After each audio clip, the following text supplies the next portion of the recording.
नमस्कार दोस्तों, विजडमाइजर में आप सभी का स्वागत है।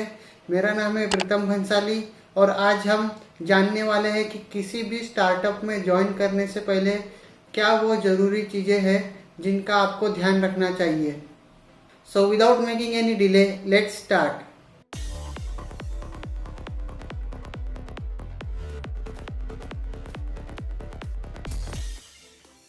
तो दोस्तों, किसी भी स्टार्टअप में ज्वाइन करने से पहले हमारे लिए जो सबसे पहली इम्पोर्टेंट चीज़ है जो कि हमें पता होनी चाहिए या फिर जिसके बारे में हमें इंक्वायरी करनी है, वो है उस कंपनी की सैलरी पॉलिसी। आप इस चीज़ को सबसे फर्स्ट प्रायोरिटी दीजिए कि वो कंपनी प्रॉपर टाइम पे आपको सैलरी देती है या नहीं देती है, क्योंकि आप अगर उस कंपनी में ज्वाइन कर भी लेते हो और मान लीजिए आपको प्रॉपर टाइम पे सैलरीज नहीं मिल रही है या 2 महीने 3 महीने बाद किसी 1 महीने की सैलरी मिल रही है, तो उस केस में क्या हो सकता है, जब आप उस कंपनी को छोड़ के जाओगे नेक्स्ट कंपनी में अप्लाई करने के लिए, तब दोस्तों आपको पिछले वाले कंपनी के सारे डॉक्यूमेंट्स वहाँ प्रोवाइड करने पड़ेंगे, जैसे आपके बैंक स्टेटमेंट्स, आपकी सैलरी स्लिप्स और आपके रिलीविंग लेटर्स एटसेट्रा।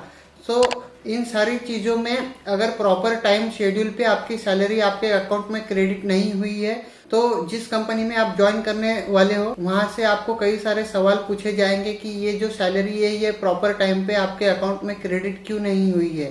तो ये सबसे इम्पॉर्टेंट चीज़ है जिसके बारे में आपको ध्यान रखना है।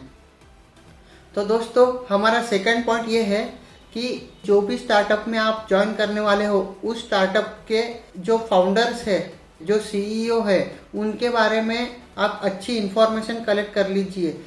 तो दोस्तों, कई बार ये भी हो सकता है कि जिन सीईओज ने या फिर जिन फाउंडर्स ने उस कंपनी को स्टार्ट किया या फिर उस स्टार्टअप को स्टार्ट किया है, इसके पहले वो कई सारे ऐसे स्टार्टअप्स करके बैंकक्रप्ट हो चुके हो।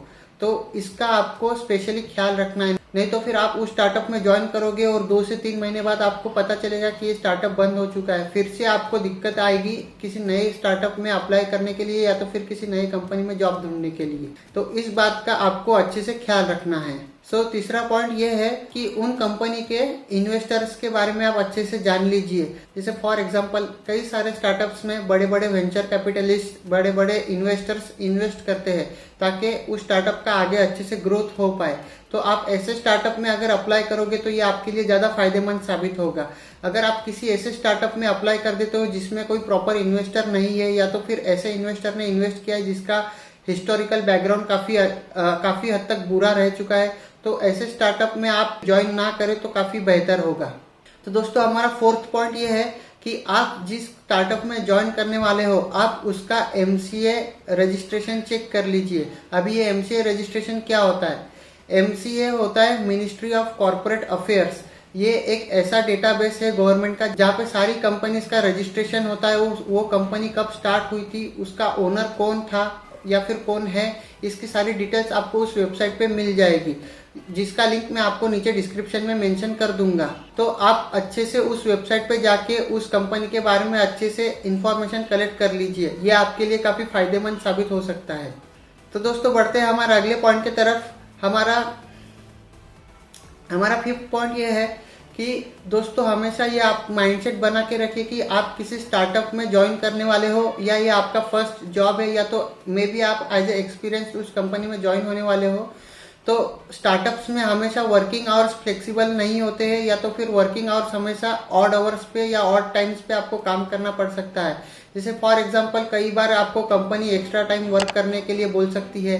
जैसे कई बार आपको कंपनी वीकेंड्स में भी बुला सकती है, क्योंकि स्टार्टअप का ज़्यादा बजट होता नहीं है। और स्टार्टअप का जो एक मेन इंटेंशन होता है, जो एक मेन उद्देश्य होता है, वो ये होता है कि उनका जो प्रोडक्ट है या फिर वो जिस क्लाइंट के लिए काम कर रहे हैं उस पर अच्छे से अच्छा इंप्रेशन जमाना और उनको टाइम पे काम की डिलीवरी देना। तो इन सारे चीज़ों पे स्टार्टअप्स का फोकस होता है। तो इन सारे चीज़ों की वजह से मे बी आपको ऑड आवर्स या तो ऑड टाइम्स पे काम करना पड़ सकता है। So always be prepared for that.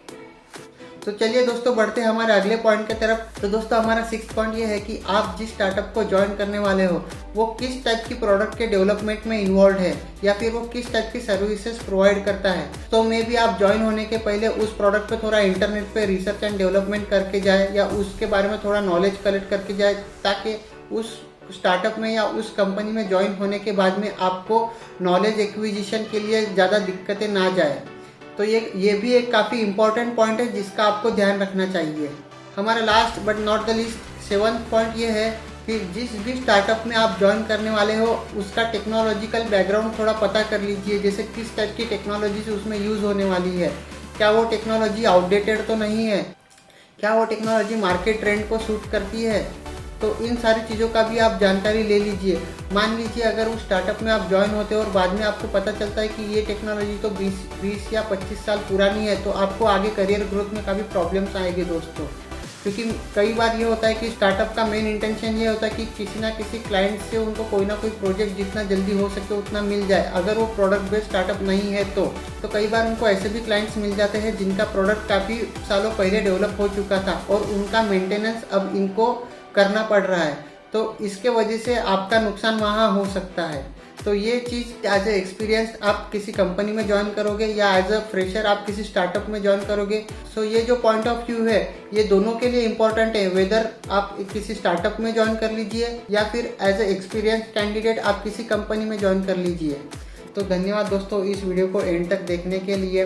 Please subscribe कीजिए, शेयर कीजिए और लाइक कीजिए इस वीडियो को, और हमारे आगे आने वाली इंटरेस्टिंग वीडियोज़ के लिए बने रहिए। Thanks a lot, best luck.